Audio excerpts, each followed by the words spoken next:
하나님의 말씀입니다. 신약성경 갈라디아서 3장 13절에서 14절, 갈라디아서 3장 13, 14절 함께 말씀을 읽겠습니다. 시작. 그리스도께서 우리를 위하여 저주를 받은 바 되사 율법의 저주에서 우리를 속량하셨으니 기록된 바 나무에 달린 자마다 저주 아래에 있는 자라 하였음이라. 이는 그리스도 예수 안에서 아브라함의 복이 이방인에게 미치게 하고 또 우리로 하여금 믿음으로 말미암아 성령의 약속을 받게 하려 함이라. 아멘.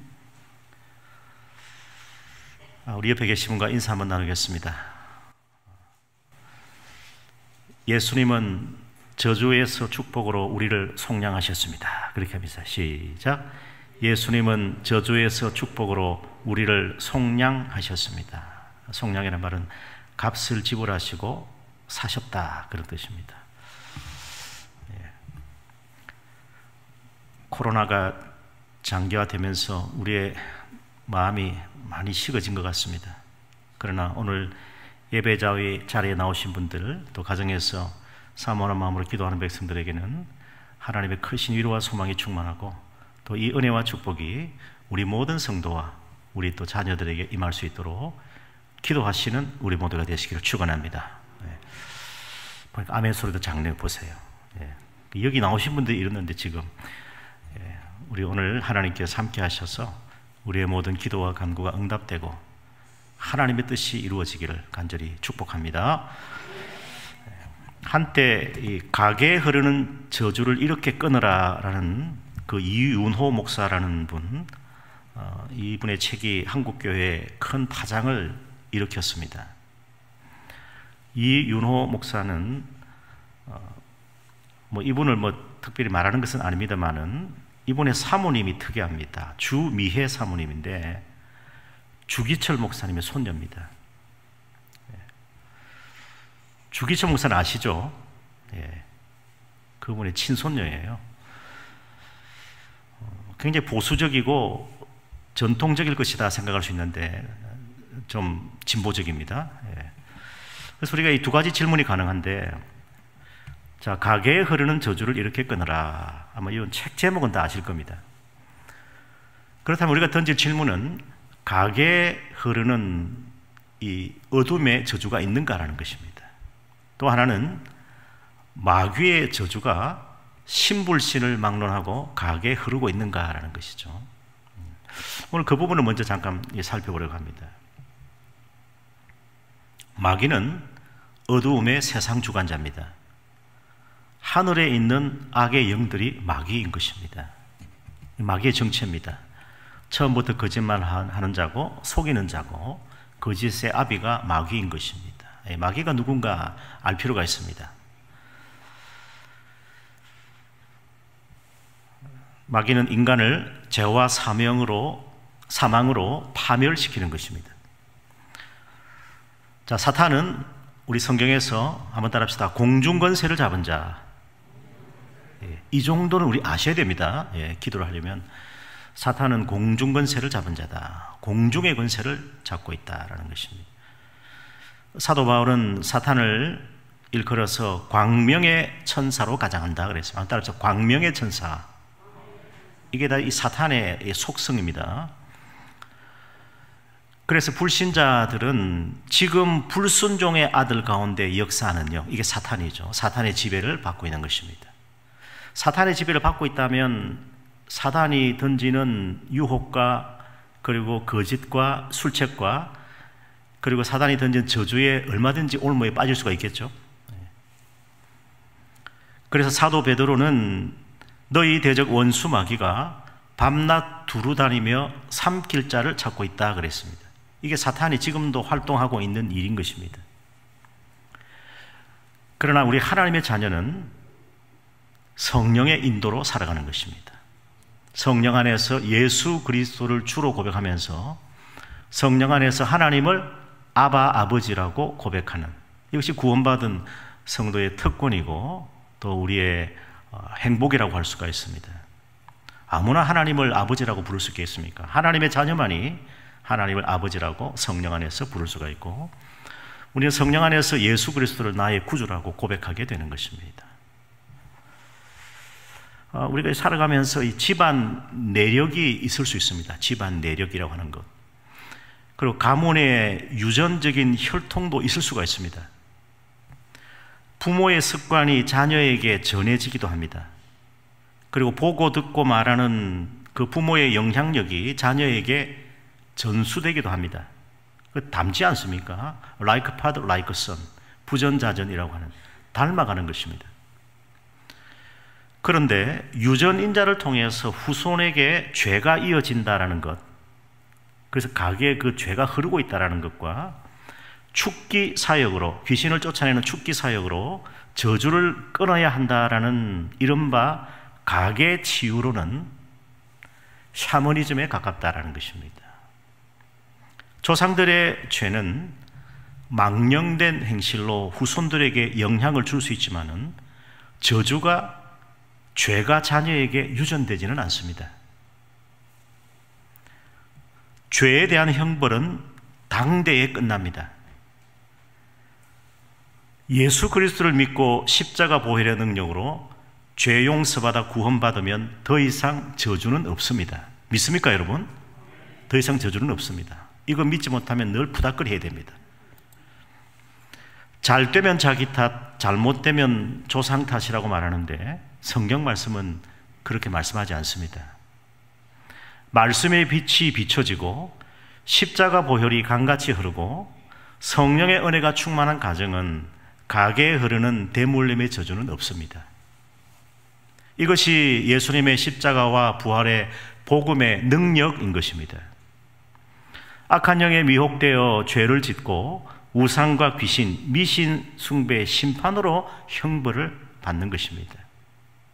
이제 몇 가지, 제가 이 세 가지 성경 말씀을 인용하면 이 말씀은 하면서 3, 4대까지 하면서 의문을 가질 텐데, 출애굽기 20장에 보면 하나님께서는 하나님을 미워하는 자의 죄를 갚되 아비로부터 아들에게까지 3, 4대까지 이르게 한다 그랬어요.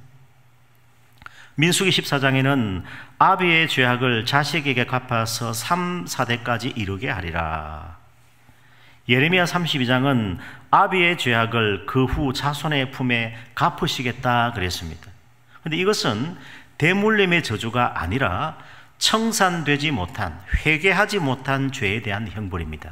이걸 분명히 아셔야 됩니다. 보니까 대물림이 3, 4대라고 되어 있지 않습니까? 그게 아니라는 것입니다.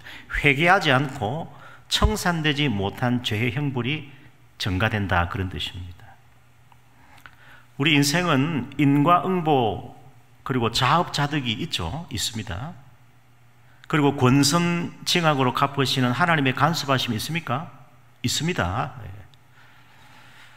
하나님께서는 선은 선으로 갚으시고 악은 악으로 갚으시는 것입니다.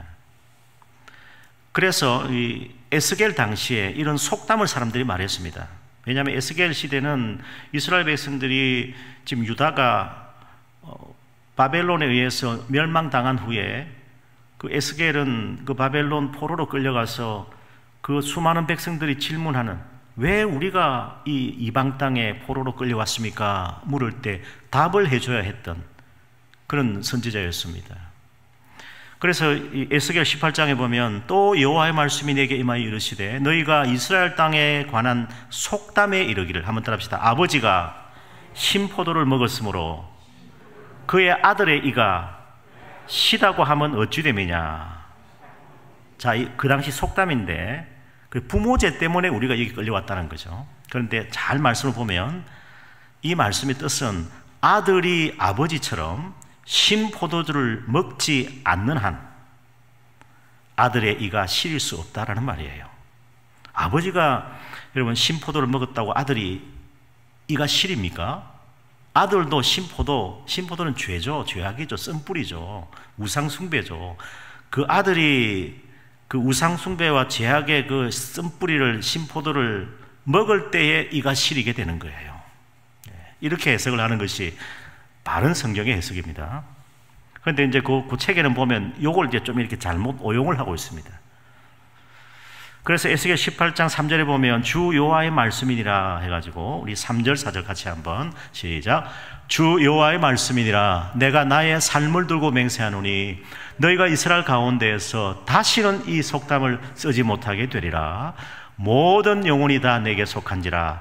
아버지의 영혼이 내게 속한 같이 그의 아들의 영혼도 내게 속하여 하나니 범죄하는 그 영혼은 죽으리라. 범죄하는 그 영혼은, 그 죄에 대한 책임과 형벌은 그 자신에게, 그 영혼에게만 임한다라는 것입니다. 그러니까 너희들도 이와 같은 조상의 죄를, 그 전처를 계속 우상숭배의 죄를 전처를 밟게 되면 너희도 망하게 된다. 그렇게 말씀하는 것이 바른 해석이 되는 것이죠.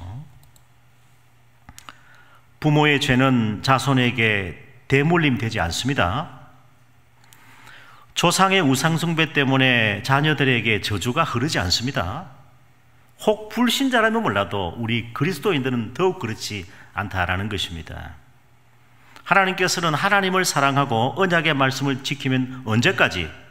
천대까지 은혜와 복을 베푸시겠다. 그렇게 맹세하셨습니다. 믿습니까, 여러분? 천대까지니까 오늘 우리가 잘 믿으셔야 됩니다. 그래서 예수님은 십자가의 은혜로 저주를 축복으로 바꾸셨어요. 십자가의 복음을 믿으면 가게에 흐르는 저주는 없다라는 것이 저의 결론입니다. 그래서 우리는 한편 나아가서 그렇다면 이 복음의 능력으로 이 죄악의 영향력을 끊어버려야 하는 것입니다.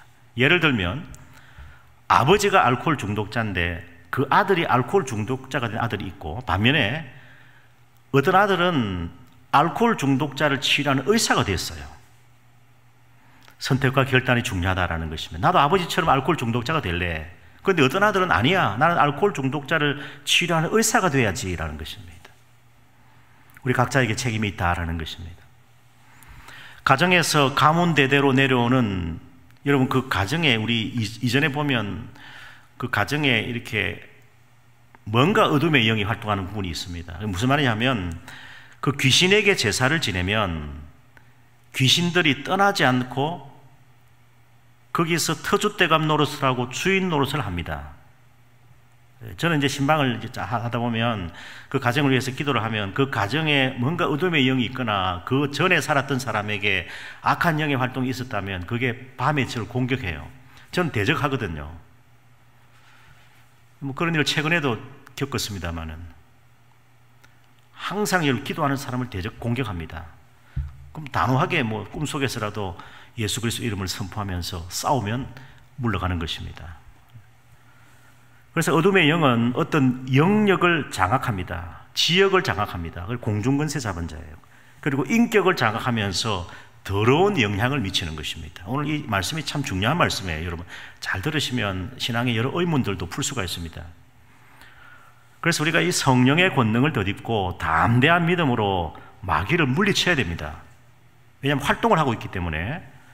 그러면 예수 그리스도의 이름 앞에 마귀는 한 길로 왔다가 7길로 달아나 버립니다. 우리 힘으로 이길 수가 없습니다. 성령의 능력으로 담대하게 믿음으로 순종하면서 예수 그리스도의 이름으로 명하면 악한 영들은 떠나가 버립니다.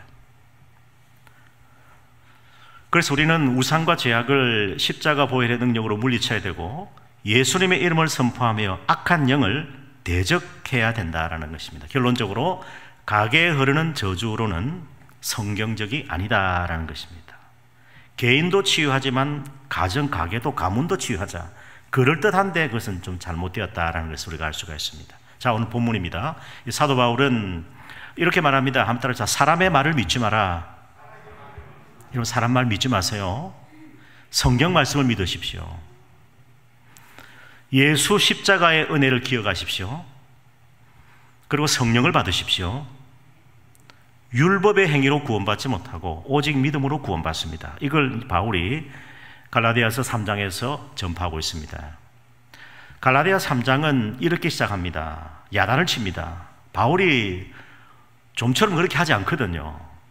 어리석도다 갈라디아 사람들아. 어리석다라는 것입니다.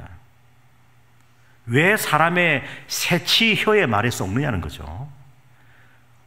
그 작은 새치혀에 왜 속느냐? 그 사람의 그 행실을 보고 그 사람의 성품과 그 사람의 열매를 봐야지 왜 새치혀에 그 거짓된 말에 거짓된 교훈에 속느냐라는, 그래서 어리석다라는 것입니다. 오늘날 이 시대 사람들도 편하게 살고 쉽게 살려고 하니까 그냥 사람의 이 새치혀에 쉽게 넘어가 버립니다. 그런 사람은 어리석은 사람이에요. 예수 그리스도께서 십자가에 못 박히신 것이 너희 눈앞에 밝히 보이거늘, 예수님께서 십자가에 못 박히셔서 우리의 죄값을 속량하시고 우리의 죄의 그 값을 다 치른 것이 너희 눈앞에 밝히 보이는데 누가 너희를 꾀드냐? 사도 바울이 그럴 일은 없고 어떤 거짓 교사가 너희를 꾀드냐라는 것이죠. 왜 그 새치혀의 거짓 교훈에 거짓 가르침에 속아 넘어가느냐? 어리석다 이 사람들아, 이런 표현이에요. 그래서 바울이 내가 너희에게서 다만 이것을 알려하노니, 따라합시다. 우리가 성령을 받은 것, 우리가 성령을 받았는데 이 성령을 받으면 예수 그리스도를 주로 고백하게 되죠. 이런 믿음의 선물을 받게 됩니다. 그래서 우리가 이 성령을 받은 것은 율법이 아니고, 율법의 행위로 성령을 받는 것이 아니고 십자가의 은혜로 우리가 구원받고 성령을 받는 것입니다. 믿으시길 축원합니다.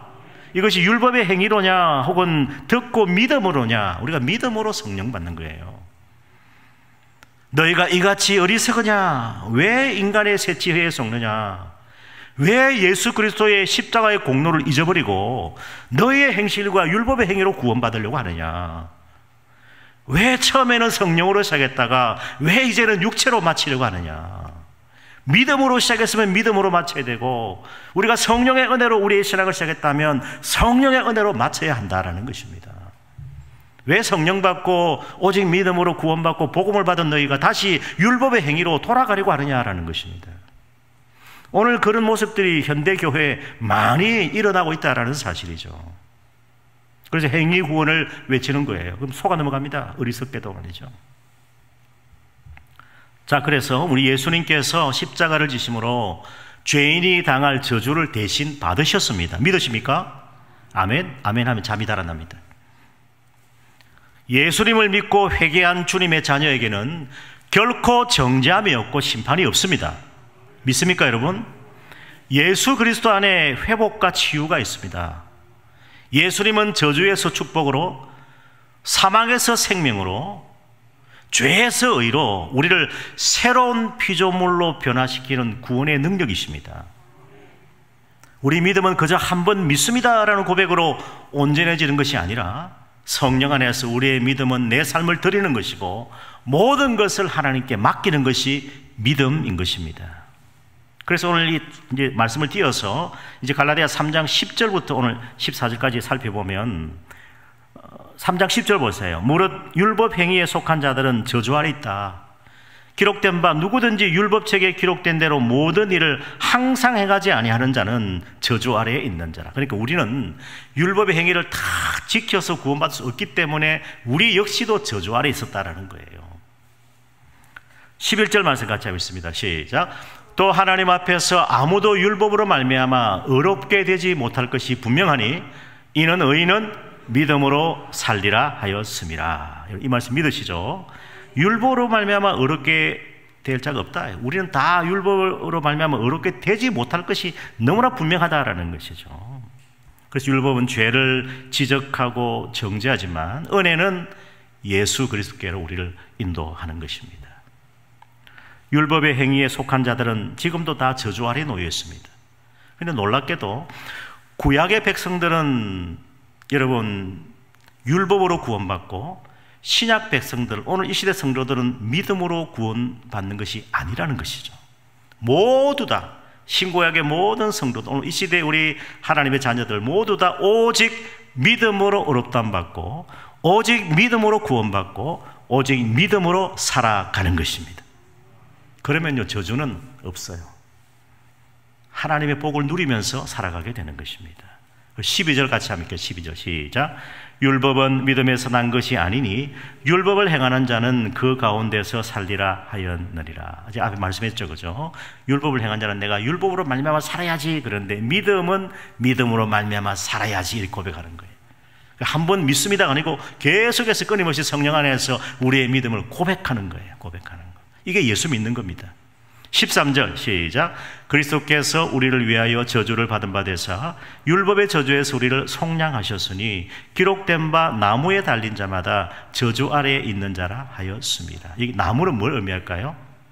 십자가죠. 예수님의 십자가죠. 예수님의 십자가에서 우리가 당할 율법의 저주를 예수님 다 담당하셨다는 거예요.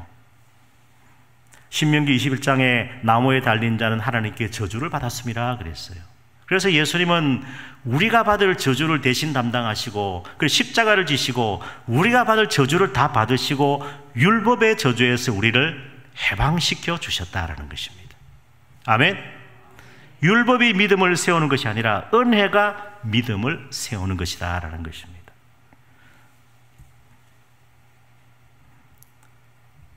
14절 마지막 같이 한번 시작. 이는 그리스도 예수 안에서 아브라함의 복이 이방인에게 미치게 하고 또 우리로 하여금 믿음으로 말미암아 성령의 약속을 받게 하려 함이라. 이야, 얼마나 놀랍습니까? 그리스도 예수 안에서 아브라함의 복이 우리 모든 믿는 자에게 미치게 하고 그리고 나아가서 우리로 하여금 그 믿음으로 말미암아 성령의 약속을 받는다. 하나님의 약속을 우리가 믿음으로 말미암아 받게 된다라는 것입니다. 우리 구약성경 신명기 27장에 보면 이 율법의 말씀을 실행하지 않는 자는 저주를 받을 것이고 모든 백성은 어떻게 합니까? 아멘 하는 거예요. 그런데 그 율법의 저주에서 우리가 다 행하지 못하는 모든 멍에에서 모든 저주에서 예수님께서 십자가의 그 대속의 은혜를 통해서 우리를 속량시켜 주시고 우리에게 저주가 아니라 복을 주셨다라는 것입니다. 이것을 믿으면 성령의 약속을 받게 되는 것입니다. 그리고 우리가 믿음으로 살아가게 되는 것이죠. 믿음은 말을 못해도 믿을 수가 있고 보지 못해도 믿을 수가 있고 듣지 못해도 우리가 눈으로 보고서도 하나님의 약속을 믿을 수가 있어요. 성령께서 믿게 하시는 거거든요. 그래서 예수님은 율법을 다 행하지 못하는 저주에서 우리를 속량하셨습니다.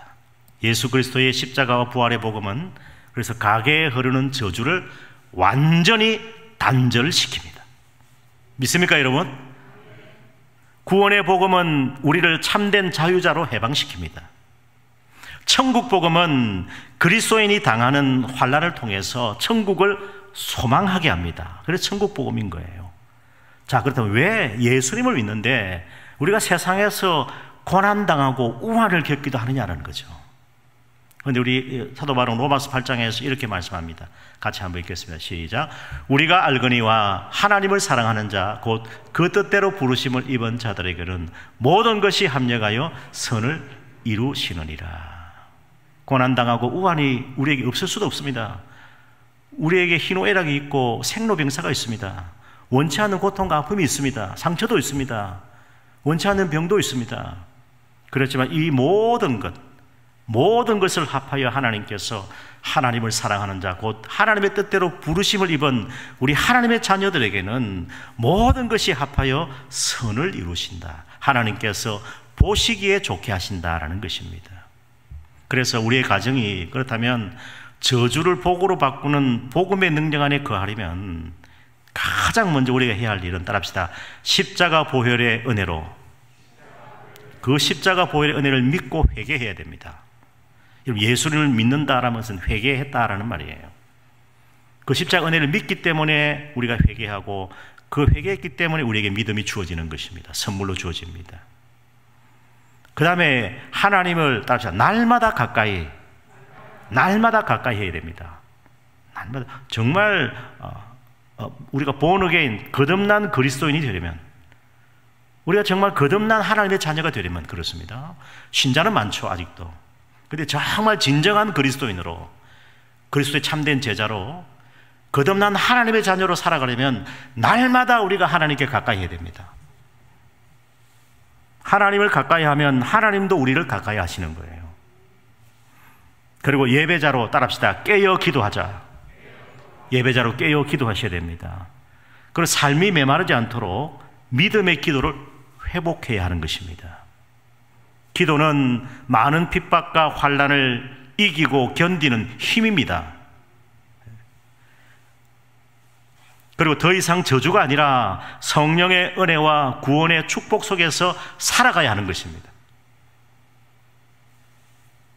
그리고 다른 사람의 고난을 쉽게 판단하지 말라라는 것입니다. 2000년 7월 30일 밤 11시 30분경에 그 이화여대 4학년이고 교회에서 찬양대로 봉사하던 한 여학생이 학교 도서관에서 공부를 마치고 오빠의 자동차에 올랐습니다. 그때 음주 운전자의 차량이 돌진해서 남매가 찬 차량을 덮칩니다. 자동차는 순식간에 화염에 휩싸였습니다. 휴지처럼 구겨진 자동차에서 빠져나오지 못하고 정신을 잃었습니다. 전신 55%. 그 3도 화상을 입었지만 기적적으로 살아있습니다. 숨을 헐떡거리는데 팔에만 화상을 입은 오빠는 파리하게 떠는 동생을 안고 울면서 뭘 합니까? 병원에 가도 안 됩니다. 몇 군데 병원을 갔는데 거절합니다. 안 됩니다. 파리하게 떠는 여동생을 안고 울면서 뭐 했을까요? 주기도문을 외웠어요. 할 게 그것밖에 없더라고요. 하늘에 계신 우리 아버지 하면서 계속 울면서 애원을 합니다. 어렵게 치료를 마친 후에 그녀를 괴롭힌 것은 신앙적인 의문들이었습니다. 내가 하나님의 자녀고, 내가 구원받은 성도고, 내가 예수 그리스도를 나 사랑하는데 이것이 내 죄의 결과인가? 예기치 않는 극심한 불행이 하나님의 저주일까? 그때 신방원 주의 종이 손을 잡고 기도해 주었는데, 이런 바사 제국에서 유대 민족이 하만에 의해서 멸절될 위기에 처했을 때 300만 명입니다. 유대 민족이 그 당시에. 모르드게가 에스더에게, 왕후 에스더에게 들려준 말이 있습니다. 에스더 4장 14절이에요. 너가 바사 제국의 왕후가 된 것은 이때를 위함이라. 그러면서 이 말씀을 통해서 자매님이 예수님을 믿은 것은 바로 이때를 위함입니다. 참 치료가 힘들어서 일본에 가서 수술했어요. 한국에서는 막 혐오증을 가져가고 사람들이, 그 한국 사람 그래요 좀. 그 일본에 가니까 오히려 그런 그 아프고 고통당한 자를 불쌍히 여기더란 말이에요. 그래서 일본에 가서 수술을 여러 차례 또 했었습니다. 하나님이 자매님을 크게 사용하실 것입니다. 지선아 사랑해. 아시죠 여러분? 우리 교회 왔다 갔습니까? 안 왔다 갔습니까? 지선아 사랑의 이지선 양 훗날 한동대학교 교수가 됐어요. 별로 안 놀리시는데 보니까 한동대 교수 아무나 되는 게 아닙니다 여러분. 그러면서 최근에 이렇게 고백합니다. 이제는 사고 이전의 삶으로 돌아가고 싶지 않아요. 고통과 시련도 결국 하나님의 축복이었습니다. 저는 지금 행복한 척 하는 것이 아닙니다. 정말 행복합니다. 참 어렵잖아요. 이런 말하기가. 참 존경스럽습니다. 사도 바울은 고린도후서 4장에서 우리가 잠시 받는 환난에 경한 것이 지극히 크고 영원한 영광에 종한 것을 우리에게 이루게 함이니 그랬어요. 저는 마지막으로 저주가 축복으로 바뀐 성경의 사건들을 몇 가지 예를 들고자 합니다. 저주가 축복으로 바뀐 사건들이 성경에 기록되어 있습니다. 첫 번째는 창세기 49장입니다. 야곱은 죽기 전에 12아들을 축복하는데 그때 유다와 요셉을 많이 축복했습니다. 반면에 시므온과 레위는 저주를 받았어요. 너 폭군이다 너희들은. 어디 칼을 들고 설치냐. 무슨 말이냐 하면 그 레위의 그러니까 여동생 디나의 폭행 사건, 여러분 세겜 땅에서 일어난 사건 알죠? 그 끔찍한 폭행 사건으로 그 세겜 땅의 그 추장의 아들 하몰이 디나와 어떻게 좀 결혼하고 싶다 그랬는데 뭐 허락을 해준 척 하면서 어떻게 할례를 행해라 해가지고 막 그냥 3일 만에 가가지고 살육을 해버렸단 말이죠. 세겜 땅 남자들을 아버지 야곱의 허락 없이 죽였기 때문에 저주를 받았어요. 부모 말 순종하지 않는다는 거예요. 뭔가 어쨌든 이 세겜 땅 사람과 화친하고 잘 지내야 되는데 어쨌든 그런 일로 해서 좋은 관계가 연결될 수 있겠다 싶었는데 그냥 살육을 해버렸단 말이죠. 그런데 그런 레위 지파가 저주받은 그 지파가 제사장 지파가 됐어요. 모세가 시내산에 십계명을 받고 내려왔을 때 이 아론과 백성들은 금송아지를 섬기고 타락하지 않았습니까? 이때 레위 지파는 하나님 편에 서서 회개하였습니다. 그리고 우상 숭배하고 반역을 꾀한 3,000명을 쳤어요. 그래서 레위 지파는 회개와 헌신을 통해서 따라합시다. 저주를 축복으로. 야, 오늘날 우리가 이 예수님의 그 십자가 대속의 그 속량을 다 믿지만은 오늘 우리의 삶에서 이것이 정말 구현되고 이게 작동이 되려면 우리도 회개하고 헌신하면 어떤 저주라도 우리에게 이렇게 몰려오지 않고 저주가 축복으로 바뀌는구나라는 것입니다. 그게 레위 지파가 증인입니다. 그리고 또 한번 따라합시다. 하나님의 백성에게는 저주가 없다. 예, 저주가 없습니다. 민수기 22장에 보면 이스라엘이 모압 평지에 진을 쳤을 때 발락 왕은 모압의 발락 왕은 메소포타미아의 주술과 발람을 불러서 이스라엘을 저주하도록 복채를 많이 주었습니다. 근데 하나님께서 발람에게 말씀하시는데 너는 그들과 함께 가지 마라. 그 백성을 저주하지도 마라. 그들은 복을 받은 자들이다 그랬어요. 그러니까 오늘 우리 교회, 우리 하나님의 백성들은 어려움이 있고 원치 않는 고통과 아픔이 있다 할지라도 우리는 저주받은 사람이 아니고 하나님께 복을 받은 하나님의 백성임을 믿으시기를 축원합니다. 우리는 복을 받았어요. 그래서 민수기 23장에 보면 발람은 이제 축복받은 이스라엘을 저주하지도 못하고 저주의 말은 입이 안 떨어집니다. 도리어 3번씩이나 축복으로 예언하기를, 이 발람의 예언은 참 감동적입니다. 왜냐하면 들어보세요 여러분. 발람이 나도 이스라엘처럼 의인의 죽음을 죽기 원한다 이랬어요. 나중에 한번 성경 한번 읽어보세요 여러분. 그리고 나의 종말도 그들과 같이 되기를 원한다 그랬어요. 이 세상의 불신자가 우리 그리스도인들을 향해서 나도 그들처럼 의인의 죽음을 죽기를 원하고 나의 종말도 우리 하나님의 자녀들처럼 되기를 원한다라는 거예요. 그 발람이 그렇게 예언을 했어요. 첫 번째 예언입니다. 두 번째 예언은 여호와 하나님이 축복하신 그렇게 작정된 여호와 하나님께서 축복받기로 작정된 그들과 함께 계신다는 거예요. 오늘 하나님께서 여호와께서 우리와 함께하고 계십니다. 우리의 기도를 들으시는 것입니다. 응답하십니다. 역사하십니다. 구원하십니다. 치료하시고 회복시켜 주시는 거예요. 그래서 발람이 뭐라냐면 발락 왕이 자기 집안에 있는 은금을 내게 다 준다 해도 하나님께 복 받은 백성을 저주할 수 없다 그랬어요. 그러면서 마지막 세 번째 예언이 뭐냐면 한 별이 야곱에게서 나오고 한 규가 이스라엘에게서 일어나서 열방을 무찌르고 주권자가 야곱에게 나와서 민족을, 그러니까 하나님을 대적하는 민족을 멸절시키리로다 그랬어요. 그러니까 우리는 여러분 하나님의 백성에는 뭐가 없다? 저주가 없습니다. 네, 저주가 없습니다. 또 하나만 더 하면 룻기의 나옴입니다. 베들레헴에 흉년이 들어서 타국 모압으로 이민을 갔다가 실패하지 않습니까?